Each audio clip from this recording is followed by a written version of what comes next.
Professor Yunus সরকার মুখে ভালো ভালো বাণী শুনিয়ে কিভাবে লুটপাট করেছে সেই লুটপাটের চিত্র উঠে এসেছে বাংলাদেশের নতুন গণমাধ্যম আগামীর সময় যে এক্সক্লুসিভ নিউজ করেছে আজকে, সেই নিউজে হাটে হাঁড়ি ভেঙে দিয়েছে তারা।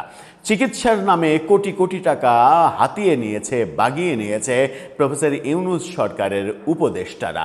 আর সেই তালিকায় সবথেকে বড় নামটা এসেছে ধর্মের কথা বলা, নীতির কথা বলা, ইমানের কথা বলা, ইসলামকে হেফাজত করার সংগঠন করা, ইসলামকে হেফাজতকারী সংগঠনের বড় নেতা থাকা এবং সেই নেতা থেকে বাংলাদেশ সরকারের উপদেষ্টা হওয়া এবং ধর্ম বিষয়ক উপদেষ্টা হওয়া সেই ব্যক্তিটির নামে। কি ভয়াবহ সংকটে আমরা আসলে আছি।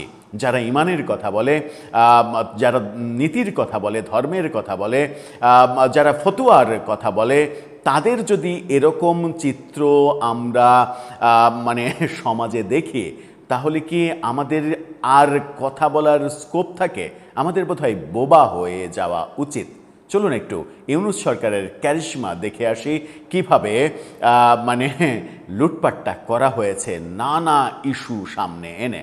থাকবেন পলিটিক্স টিভির নিয়মিত আয়োজনে।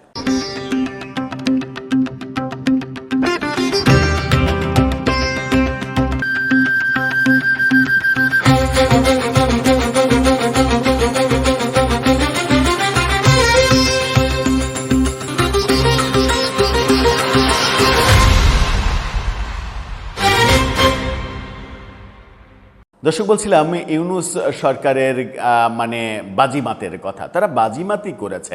আজকে যখন প্রফেসর ইউনূস ঘটা করে সামাজিক ব্যবসার একটা বড় আয়োজন করছেন এবং সেই আয়োজনে অনেককেই আমরা গেস্ট হতে দেখছি, তার সরকারে থাকা অনেকেই সেখানে ভিড় নিচ্ছেন, এরকম চিত্র যখন দেখছি, তখন তার সরকারের ভয়াবহ চিত্র তুলে ধরেছে আগামীর সময়। কি বলছে আগামীর সময়ের শিরোনামটা দেখে নিন। শর্ট ইনিংসে উপদেষ্টাদের লম্বা চিকিৎসা বিল, ধর্ম উপদেষ্টা খালিদ একাই নিয়েছেন ৮২ লাখ টাকা। দায়িত্ব পালন করেছেন মাত্র ১.৫ বছর। ১.৫ বছরে ৮২ লাখ টাকা শুধুমাত্র চিকিৎসার জন্য দিয়েছেন। তার কি কোনো অপারেশন হয়েছে? অপারেশন তো হয়নি। অপারেশন না হলে তার বড় ধরনের চিকিৎসার বিল তো নেয়ার কথা না। আর রাষ্ট্রের কাছ থেকে চিকিৎসা বিল কেন নেবেন?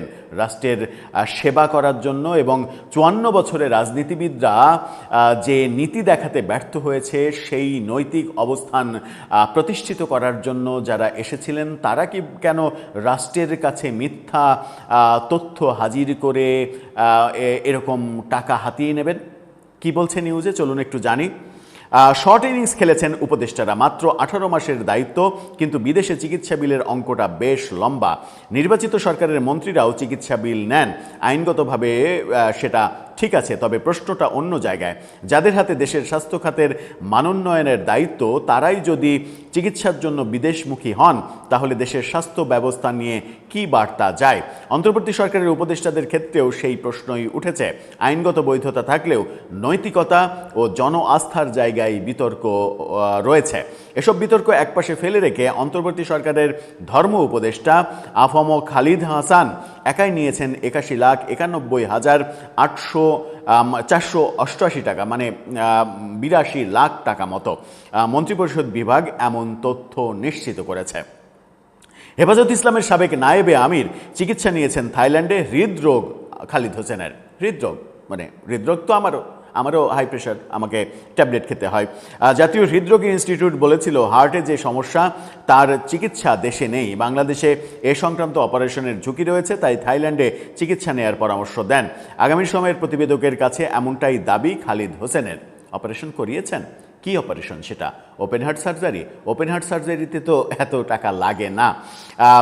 খালিদ হোসেন সরকারের অনুমোদন নিয়ে চিকিৎসা নিয়েছেন গত বছরের শেষ দিকে এবং চলতি বছরের প্রথম দিকে থাইল্যান্ডে। অপারেশন করিয়েছেন। প্রথমবার ছিল চিকিৎসকও, পরের দফায় মেয়ে ও তার স্বামী ছিল। খালিদ হোসেন জানান, তার এখনও সমস্যা হয়, কিন্তু খরচ বেশি বলে যেতে পারছেন না। এখন তো যেতে পারবেনই না, কারণ এখন তো নিজের টাকা খরচ করতে হবে, আর তখন তো সরকারের টাকা ছিল। প্রতি বছর লাখ লাখ বাংলাদেশি চিকিৎসা করাতে বিভিন্ন দেশে যান। মেডিকেল ট্যুরিজমের আওতায় ভারতে যান 15 থেকে 17 লাখ বাংলাদেশি। যদিও এই পরিসংখ্যান 2024 সালের আগের, তারপরের পরিস্থিতি আরও বেড়েছে। ওপরের পরিসংখ্যান দিয়ে খালিদ হোসেনের কাছে জানতে চাওয়া হয়েছিল অতীতের সরকারগুলো ধারাবাহিকভাবে স্বাস্থ্য খাতের উন্নয়নে ব্যর্থ কিনা। খালিদ হোসেনের প্রসঙ্গ যখন চলছে তখন আমরা দেখেছি স্বাস্থ্য উপদেষ্টা নূরজাহান বেগম তিনিও তার শারীরিক চেক আপ করার জন্য বিদেশে ছুটে যান। বাংলাদেশের হাসপাতালে তার শারীরিক চেক আপ হয় না। অথচ আমরা দেখেছি যে সাবেক প্রধানমন্ত্রী খালেদা জিয়া তিনি কিন্তু বাংলাদেশের হাসপাতালেই চিকিৎসা নিয়েছেন দীর্ঘ সময়, এবং বাংলাদেশের হাসপাতালেই তার শেষ পর্যন্ত মৃত্যু হয়েছে। আমরা সাবেক প্রধানমন্ত্রী শেখ হাসিনাকেও আমরা দেখেছি যে তিনি তার সমস্ত চিকিৎসা বাংলাদেশেই নেন। তাহলে ইউনূসের যে সঙ্গী সাথীরা তারা এত বড় ভিআইপি হয়ে গেলেন কিভাবে যে তাদের বাংলাদেশে চিকিৎসাই হচ্ছে না, এবং তারা একটা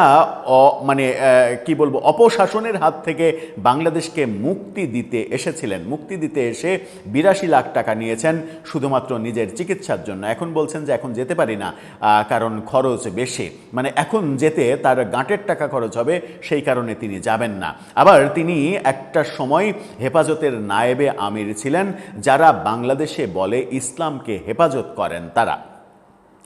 এই ঘটনায় অর্থ উপদেষ্টা ডক্টর সালেউদ্দিন আহমেদ তিনি নিয়েছেন 79 লাখ টাকা। অর্থ তো তারই, তিনি তো অর্থ ইউজ করেছেন, এবং অর্থের লেনদেন কাকে কি দেবেন সেই ব্যাপারগুলো নিয়েছেন এই রিপোর্টে। পাশাপাশি আরও পরিকল্পনা উপদেষ্টা ওয়াহিদুদ্দিন মাহমুদ নিয়েছেন খুবই কম, 67,357 টাকা। এছাড়া যেটা দেখা যাচ্ছে যে খালিদ হোসেন সালাউদ্দিন আহমেদের বাইরে তৃতীয় সর্বোচ্চ চিকিৎসা নিয়েছেন পররাষ্ট্র উপদেষ্টা তৌহিদ হোসেন, তিনি নিয়েছেন 8,70,000 টাকা। সংস্কৃতি উপদেষ্টা ফারুকী তিনি নিয়েছেন 7,15,000 টাকা। ফারুকীর কি অসুখ হয়েছিল? ফারুকী তো সুস্থ সবল মানুষ, তার কি অসুখ হয়েছিল? তিনি 7 লাখ টাকার বেশি নিলেন, 7,15,649 টাকা নিলেন তিনি। ব্যাপারগুলো আসলে মেলে না।